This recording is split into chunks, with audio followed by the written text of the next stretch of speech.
It's an honour today to be here. I think Roger has just arrived to introduce Roger Waters.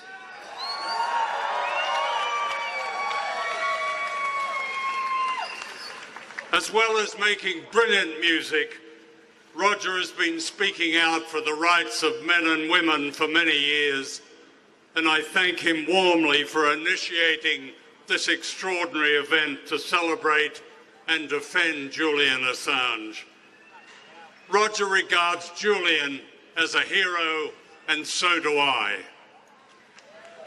And it'll be a pleasure to introduce Julian's brother, Gabriel, who is here from Melbourne.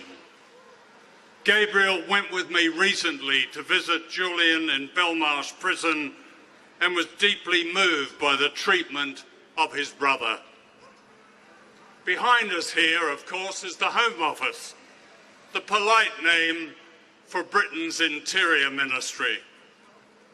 The behaviour of the British government towards Julian Assange is a disgrace. A profanity on the very notion of human rights. It's no exaggeration to say that the treatment and persecution of Julian Assange is the way dictatorships treat a political prisoner. There is one reason for this. Julian and WikiLeaks have performed an historic public service by giving millions of people facts on why and how their governments deceive them secretly and often illegally, why they invade countries, why they spy on us. Julian is singled out for special treatment for one reason only: he is a truth teller.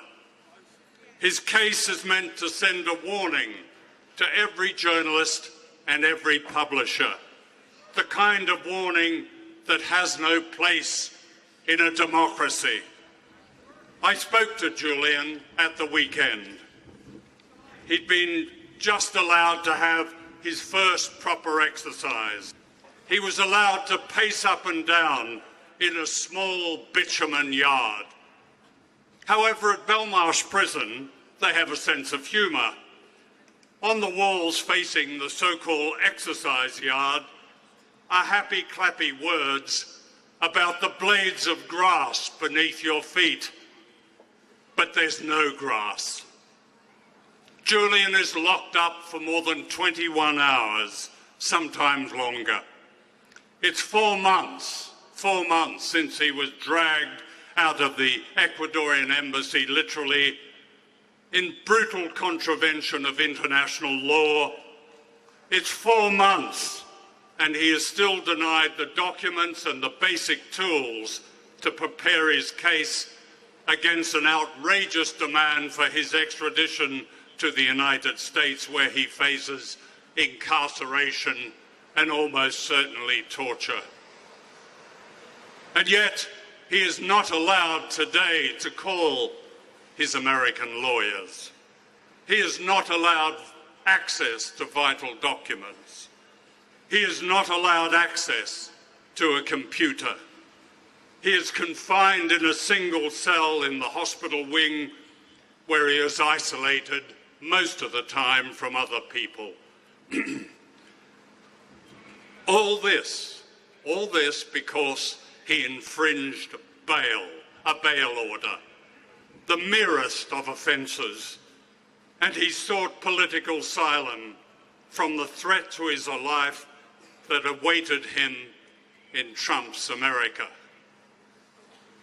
When I asked Julian what he'd like me to say today, he was adamant. Say it's not just me. It's much wider. It's all of us. It's all journalists and all publishers who do their job who are in danger.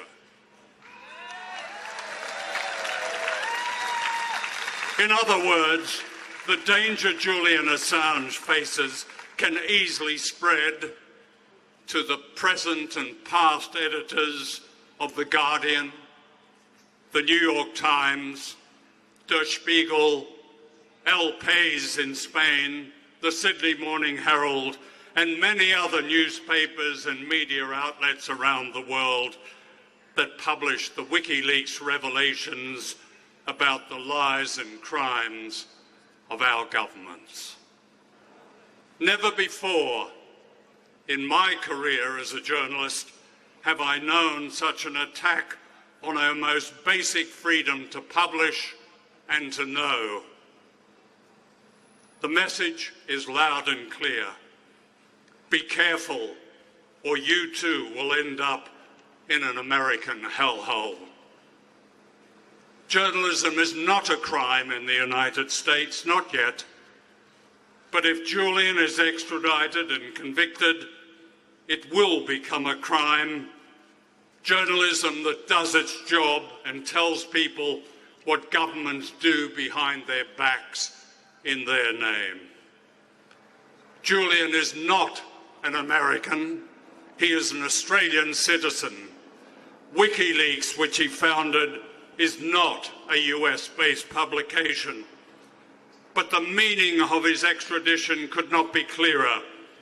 No matter who you are or where you are, if you expose the crimes of government, you will be hunted down, kidnapped and sent to the US as a spy.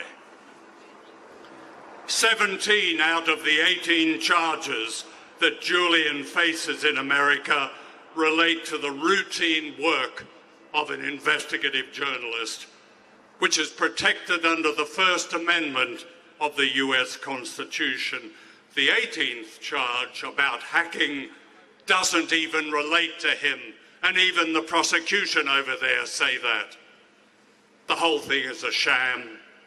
The US prosecutors know it's a sham. A federal judge recently declared effectively it's a sham. The British government know it's a sham. The Australian government knows it's a sham. That's why Julian is locked up more than 21 hours a day in a maximum security prison and treated worse than a murderer. Why is that? Why is he not protected by international law, as the United Nations Working Party has demanded? He is to be made an example, that's why. What happens to Julian Assange and to Chelsea Manning is meant to intimidate us, to frighten us into silence. And the moment that we fall silent, it's over. By defending Julian Assange, we defend our most sacred rights. Speak up now, or wake up one morning to the silence of a new kind of tyranny. The choice is ours. Thank you.